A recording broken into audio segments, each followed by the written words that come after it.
The official OnlyFans numbers sound impressive. 3 million registered creators, 220 million users, and earnings of $1.3 billion in 2024. This platform that promises financial freedom to millions of young people actually hides an industry where only 300 people out of 3 million earn more than $1 million per year. That's 0.01% of the entire platform. But what nobody tells you is that behind it, there's a system that has led creators like Deets and Kaitlyn to suicide, and that operates with methods that experts compare to digital human trafficking. Things get murkier when you review cases like Bella Thorne's. In August 2020, she joined OnlyFans and earned $2 million in 1 week, including $1 million in 24 hours. But here's the interesting part. Thorne promised nude photos to her subscribers and only delivered lingerie images. The result was massive. Thousands of subscription cancellations and money refunds. What did OnlyFans do after this fiasco? They limited the amount creators could charge and how quickly they could receive their payments. The platform said it had nothing to do with Thorne, but sex workers blamed her directly for the loss of income. Meanwhile, headlines keep selling fantasies. Girl earns $100,000 in 1 day. Influencer makes $50,000 in 1 week. But the reality is that more people register as creators than as consumers. There's literally more supply than demand. OnlyFans keeps 20% of all earnings. In 2021, Leonid Radvinsky, the majority owner, received $500 million in dividends in just 2 years. While average creators struggle to pay rent, he's building a multi-million-dollar empire. But these numbers are just the surface. What's coming about the agencies that control these girls is going to completely change your perspective on this industry. In 2024, multiple investigations revealed something the industry had kept secret. Most successful OnlyFans creators don't manage their own accounts. Behind them are agencies that function as digital pimps. These agencies recruit 17-year-old girls, waiting for them to turn 18 to start generating money. Lil Tay's case is perfect for understanding how this works. Days before turning 18, she was already promoting her future OnlyFans on Twitter, saying things like, "Thanks to everyone who has been waiting 5 years," and "Agencies offered me 30 to 40 million before my birthday." Her brother Jason, 21 years old, controlled every aspect of her digital life. In the OnlyFans preparation videos, he appears pretending to be the protective brother who doesn't want her to make content. But people who worked with them revealed it was all acted. Jason was the one really pushing this decision. Photographer Toddy, who worked directly with Lil Tay, documented how Jason controlled absolutely everything, from photo shoots to social media messages. She couldn't even go to therapy because he wouldn't allow it, Toddy revealed in an exclusive interview. I think that if you want a really safe source for her to be able to talk to, maybe she could try talking to my therapist. He works with a lot of people that are in entertainment, and I think that she wouldn't have to give too much context to be able to talk to somebody freely. But Lil Tay isn't an isolated case. Kaitlyn, a creator who was in the system for years, explains that these agencies operate like a mafia. They recruit you when you're viral. They offer to recover your accounts when you lose them, and then they tell you it would be a shame if you lost them again.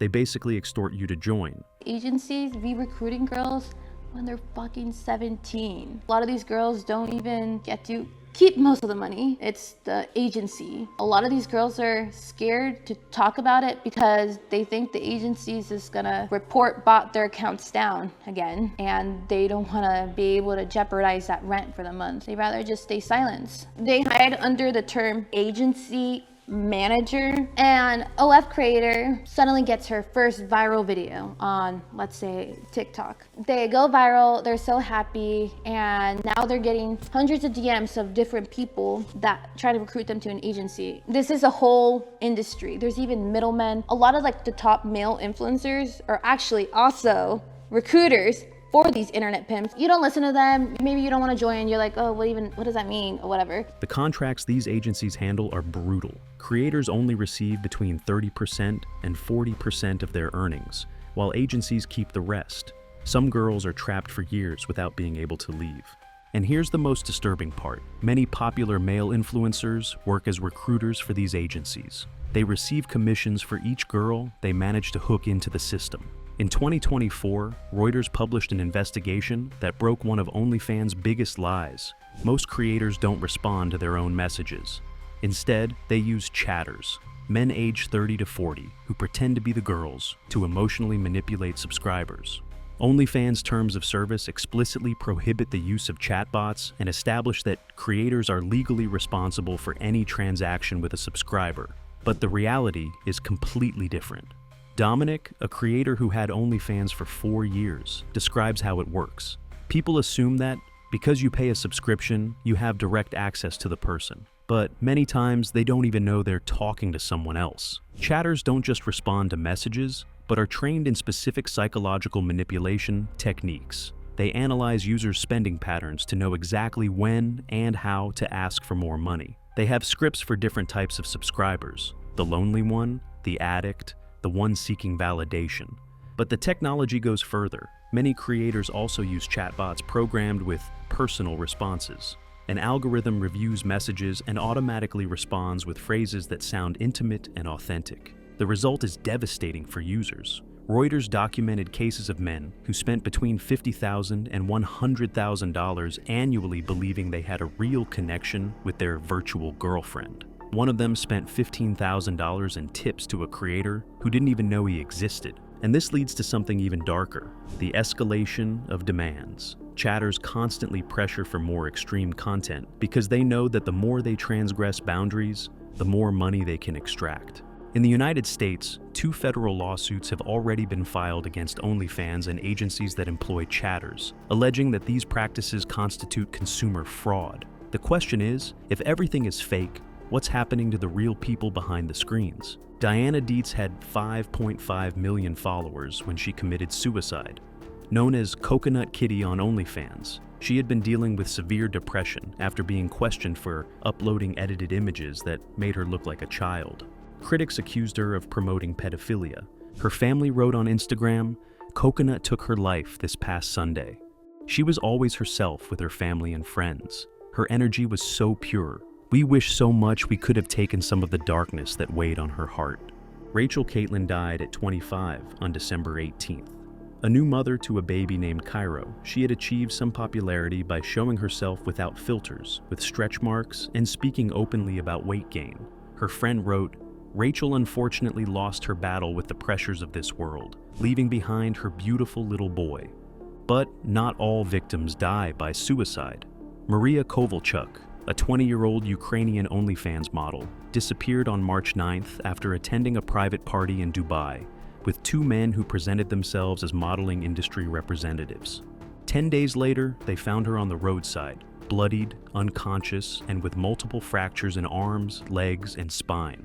Dubai authorities concluded that she entered alone into a restricted construction site and fell from a height. Her family doesn't believe this version. The official numbers are equally alarming. Between December 2019 and June 2024, Reuters documented 30 court cases involving more than 200 explicit videos and images of minors on OnlyFans, including adults having sex with children. Multiple videos of minors had been on the platform for more than a year. The BBC reported in 2021 that a third of Twitter profiles advertising nudes for sale belonged to minors, many using OnlyFans to share content. The pattern is clear. Vulnerable young people enter seeking easy money and end up trapped in a system that consumes them. On August 19, 2021, OnlyFans announced that starting October 1st, they would no longer allow sexually explicit content.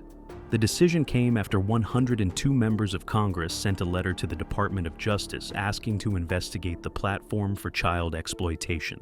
CEO Tim Stokely initially blamed credit card companies like MasterCard, but later revealed the truth to the Financial Times. It was the banks. BNY Mellon had flagged and rejected every company transaction. JP Morgan Chase and Metrobank also withdrew their support. Metrobank withdrew its support abruptly in 2019, Stokely explained. Banks considered OnlyFans too high a reputational risk. The reaction was immediate and massive. Creators and sex worker advocates organized a campaign alleging that the ban would force them to prostitute themselves on the streets. Lala Holston-Zanel from the ACLU declared, "Not having the online outlet is going to hurt and harm a lot of people.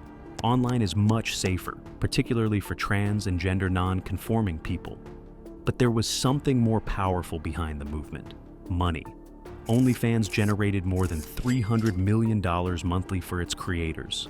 The platform was worth $1 billion. The pressure worked. 6 days after the original announcement, OnlyFans completely reversed the decision. In a tweet they wrote, "We have secured the necessary assurances to support our diverse community of creators." What had changed in 6 days?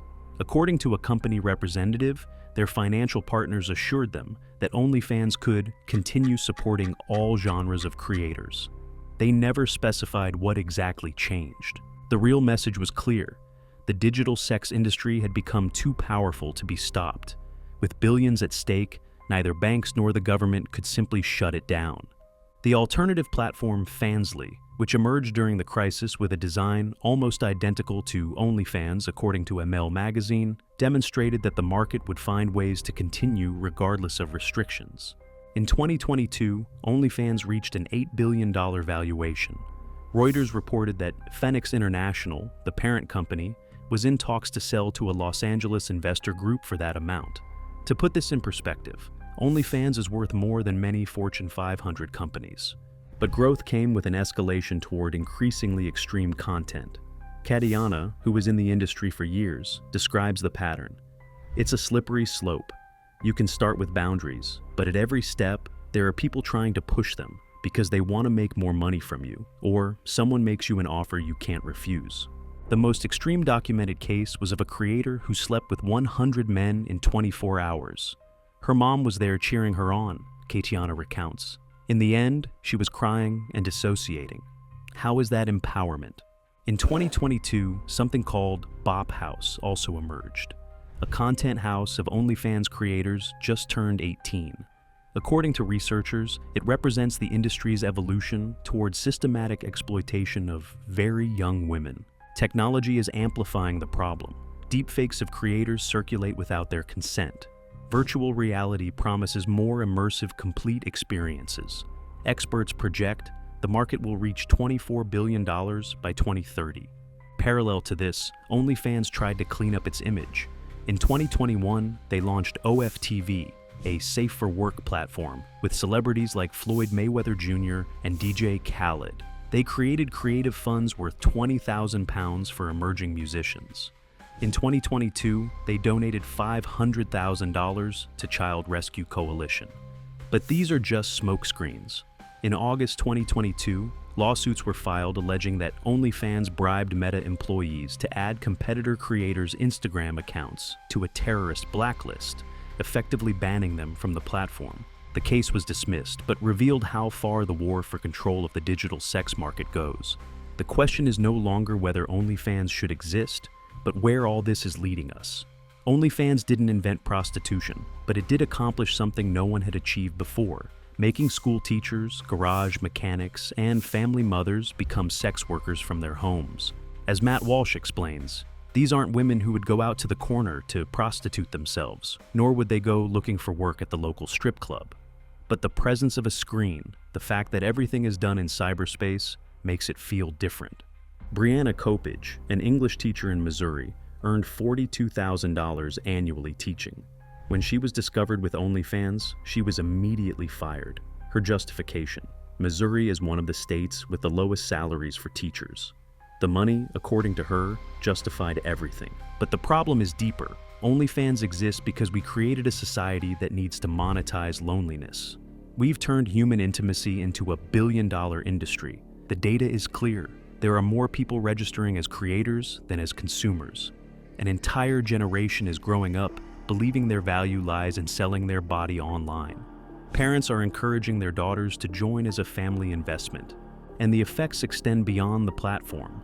As a creator in recovery says, most girls in the industry, regardless of how much money they make, are either on a lot of drugs or their mental health is severely deteriorating.